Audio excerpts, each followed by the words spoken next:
12th science കഴിഞ്ഞിട്ട് merchant നേവിയിൽ top career build ചെയ്യാൻ പറ്റുന്ന കോഴ്സുകളാണ് BSc nautical science, ബി.ടെക് marine engineering.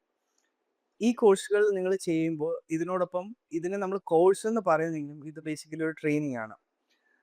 So ഇതിനകത്ത് നമ്മളുടെ ക്യാരക്ടർ മോൾഡ് ചെയ്യാനായിട്ടുള്ള ഒരു പീരീഡാണ് ഈ 3 ഇയർ അല്ലെങ്കിൽ 4 ഇയർ എന്ന് പറയുന്നത്. ഇവിടെ നമുക്ക് ഒരു പ്രോപ്പർ ആയിട്ടുള്ള ഒരു റൊട്ടീൻ ഉണ്ടാവും.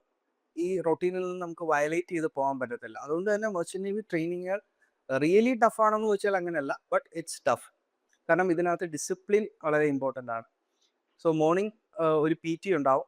അതിനുശേഷം ഫുഡിന് ശേഷം മോർണിംഗ് 8 ഒരു പരേഡ് ഉണ്ടാവും. പരേഡ് ചെയ്ത് 1 മണിക്കൂറിനുള്ളിൽ 9 മണിയൊക്കെ ആകുമ്പോഴത്തേക്ക് ടെക്നിക്കൽ ക്ലാസ്സുകൾ തുടങ്ങും. അതിനുശേഷം ഈവനിങ് ആയി കഴിയുമ്പോൾ അതേ ഒരു പാറ്റേണിൽ തന്നെ എന്തെങ്കിലും ഒരു ഇവൻറ്റ്സ്, ഒരുപക്ഷെ പരേഡ് പ്രാക്ടീസ് ആകാം, അല്ലെങ്കിൽ മറ്റെന്തെങ്കിലും ഒരു ഇവൻ്റ് ആകാം.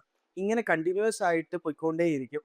നമ്മൾ ചെയ്യുന്ന ഓരോ പ്രവൃത്തിയിലും നമ്മളെ വാച്ച് ചെയ്യാൻ ആളുകളുണ്ടാവും. പ്രോപ്പറായിട്ട് ഗൈഡ് ചെയ്യാൻ ആളുകളുണ്ടാവും. പ്രോപ്പറായിട്ട് പണിഷ്മെന്റ് തരാൻ ആൾക്കാരുണ്ടാവും. സോ ഇങ്ങനെയൊക്കെയുള്ളൊരു സ്ട്രക്ചറാണ്. അപ്പം ഫുള്ളി ഡിസിപ്ലിൻഡ് ആയിട്ട് എന്തുകൊണ്ട് ഇതെല്ലാം ചെയ്യുന്നു? ഇത് ഷിപ്പിൽ പോകാനല്ലേ, എന്തിന് ഇതൊക്കെ ചെയ്യുന്നു എന്ന് ചോദിച്ചു കഴിഞ്ഞാൽ, ഇവരാണ് ഫ്യൂച്ചറിൽ ടോപ്പ് കരിയറിൽ വന്നിട്ട് ഒരു മെർച്ചന്റ് നേവി ഓഫീസർ ആവുന്നത്. ഇവർക്കൊരു ക്വാളിറ്റി ഉണ്ടാവണം, ഒരു ഡിസിപ്ലിൻ ഉണ്ടാവണം. കാരണം ഇവരെ ഇനി പുറത്തോട്ട് ഇവർ വേൾഡ് വൈഡ് ഷിപ്പുകളിൽ വർക്ക് ചെയ്യുമ്പോൾ ഇവർ ഇന്ത്യൻ ഓഫീസേഴ്സ് എന്നാണ് അറിയപ്പെടുന്നത്. അതുകൊണ്ട് ആ സ്റ്റാൻഡേർഡ് അവർ കീപ്പ് ചെയ്യണം. ആ കൾച്ചർ അവരും ഡെവലപ്പ് ആവണം. ഇതിനു വേണ്ടിയിട്ടാണ് ഈ ഒരു രീതിയിലുള്ള ടഫായിട്ട് ഡിസിപ്ലിൻഡ് ആയിട്ട് ഒരു ട്രെയിനിങ്ങിലൂടെ കടത്തിവിടുന്നത്.